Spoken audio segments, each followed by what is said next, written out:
Greeting dear students. In this module, we will continue with our topic of trends in modern periodic table. So we have already discussed about the trends of valency in a group and in a period. We also discussed about the trend of atomic size in a group and period. So we will continue with our topic. The next property that we will discuss here will be the metallic character of elements and how it can be analyzed in a modern periodic table. So first thing that it should be clear to everyone कि metals generally have tendency to lose electron. कि metal और non metal के अंदर जो सबसे बड़ा difference क्या होता है, metal generally have tendency to lose electron. Let's see here. For example, sodium, lithium, magnesium. All of you are aware about the atomic number of these elements. So 2, 8, 1, 2, 1, 2, 8, 2, 11, 3 and 12. So all these three are the metals. So all of you are aware each and every element want to be in their stable state. And what is the criteria for stability? We generally consider noble gases as the standard. तो noble gases के अंदर क्या होता है? They have fully filled last shell और outermost shell. तो sodium के अंदर क्या है? लास्ट शेल कौन सी है? KLM. अब M के अंदर या क्या हो जाए?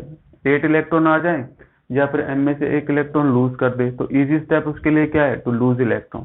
So similarly, if I talk about the non-metal, for example, chlorine 287. So it has more tendency to accept the electron rather than losing the electron. So we are discussing about the metallic character in a group and in a period. So when we move down, so first thing I hope it is clear to everyone कि metals have tendency to lose electron. कि metal की tendency क्या होती है? Electron को loose करने की होती है. तो होता क्या है कि जब आप ग्रुप में नीचे जाते हो, for example lithium, sodium, potassium, I took the first 3 examples of first group. So when you move down in a group, so nucleus, K shell, L shell. For the sodium, nucleus, K shell, L shell and M shell. ठीक है. For the potassium, nucleus, K shell, L shell, M shell and M shell. तो इसके last shell में 1 electron है, 1 electron, 1 electron. So lithium, sodium, potassium. As you can see here, why the when you move down a group, the metallic character increases. Metallic character जो है वो increase हो जाता है क्योंकि metal की tendency क्या होती है?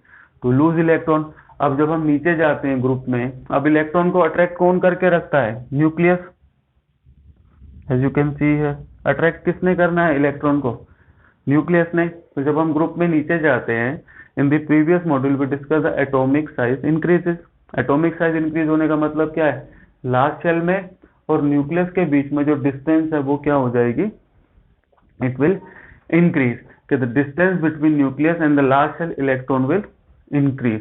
तो अब क्या हो जाएगा? अगर डिस्टेंस इंक्रीज होती जा रही है तो फोर्स ऑफ अट्रैक्शन क्या होता जाएगा? कम होता जाएगा. अगर फोर्स ऑफ अट्रैक्शन इलेक्ट्रॉन के लिए कम होता जाएगा तो it can be easily remove. और एलिमेंट जो है वो आसानी से कम एनर्जी लेके इलेक्ट्रॉन को लूज कर देगा. और मेटल क्या होते हैं? They have tendency to lose electron, they can donate electron. तो जो जितना जल्दी इलेक्ट्रॉन लूज करेगा in comparison to the other element, उतना ज्यादा उसके अंदर क्या होगा? Metallic character. तो इसलिए जब हम ग्रुप में नीचे जा रहे हैं, the metallic character increases. Metallic character क्यों इंक्रीज होता है? Due to increase in atomic size. Atomic size increase होने से क्या हो जाता है? जो डिस्टेंस है न्यूक्लियस में और लास्ट शेल में इंक्रीज हो जाती है. उससे क्या होता है? The force of attraction will decrease and due to decrease in force of attraction electron will be easily remove. और जिसमें इलेक्ट्रॉन जल्दी रिमूव हो जाएगा उसका मेटेलिक कैरेक्टर उतना ज्यादा बेटर होगा. So I hope this reason for the increase in metallic character down a group is clear to everyone. Second is the trend of metallic character in a period. कि जब हम period में move करते हैं तो metallic character के साथ क्या हो जाता है? For example, all of you are aware about the hydrogen, helium, lithium, beryllium, boron, carbon, nitrogen. Oxygen, fluorine, neon. So this is the second period. First element is you can hydrogen, helium, lithium, beryllium, boron, carbon, nitrogen, oxygen, fluorine, neon. So when we move in a period, generally first metalloid, non metals. तो metal होते हैं शुरू में, फिर metalloid आ जाता है, फिर बाद में क्या आ जाते हैं, नॉन मेटल आ जाते हैं. Similar you can C the third period from the periodic table. Same इसी तरह से है कि पहले मेटल होंगे, फिर मेटलॉइड होते हैं, फिर उसके बाद क्या आ जाते हैं आपके नॉन मेटल होते हैं. So when we move in a period the metallic character generally decreases. कि जब हम पीरियड में मूव करते हैं तो मेटेलिक कैरेक्टर क्या हो जाता है, कम हो जाता है.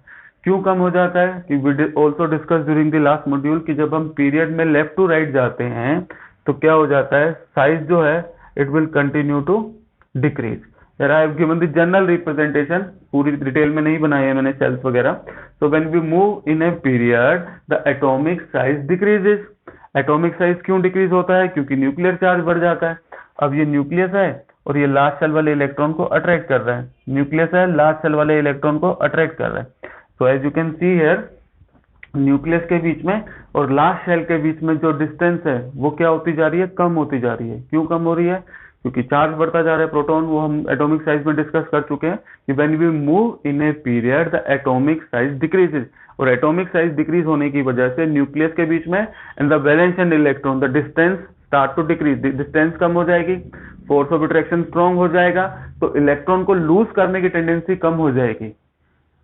इलेक्ट्रॉन को लूज करने की टेंडेंसी कम हो जाएगी. तो मेटल की टेंडेंसी क्या होती है, बेटर मेटल कौन होगा, जो जितनी जल्दी इलेक्ट्रॉन लूज करेगा. अब साइज कम होता जा रहा है, लास्ट वाले इलेक्ट्रॉन को न्यूक्लियस स्ट्रांगली अट्रैक्ट करके रखता है, तो वो इजीली रिमूव नहीं होता है. तो इसकी वजह से when we move in a period from left to right the metallic character decreases.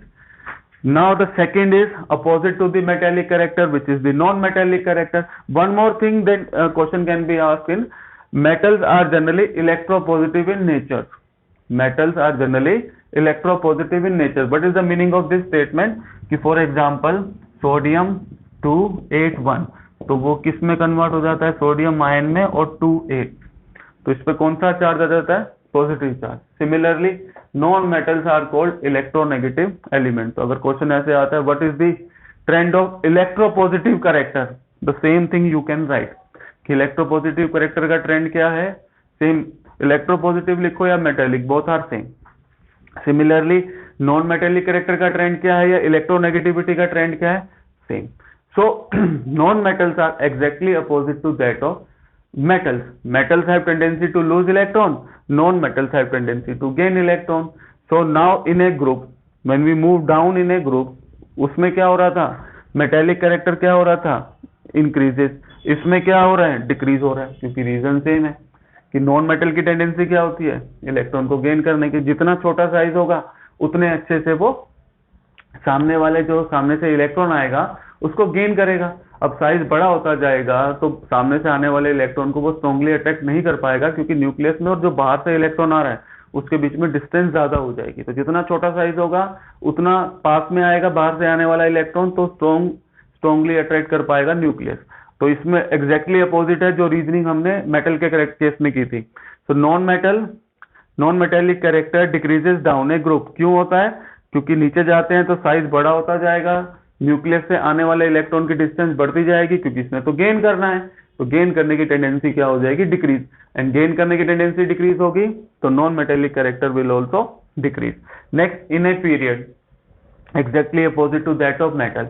In a period metallic character क्या होता है, decreases, non metallic character increases. You can all of you are aware about that zigzag line I told you about that, कि in a periodic table, when you see the periodic table, on the left hand side you generally, on the left hand side of the zigzag line you will generally find the metal.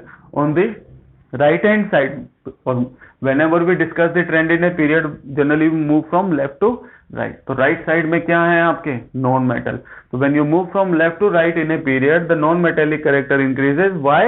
Due to the decrease in atomic size. If they ask you further detail, you want to write further detail, due to the decrease in atomic size, the distance between the nucleus and the incoming electron decreases. तो force of attraction बढ़ जाएगा तो वो बहुत strongly इसको क्या करेगा, attract करेगा. One more thing they can ask you about this is indirectly related to the metallic and non-metallic character.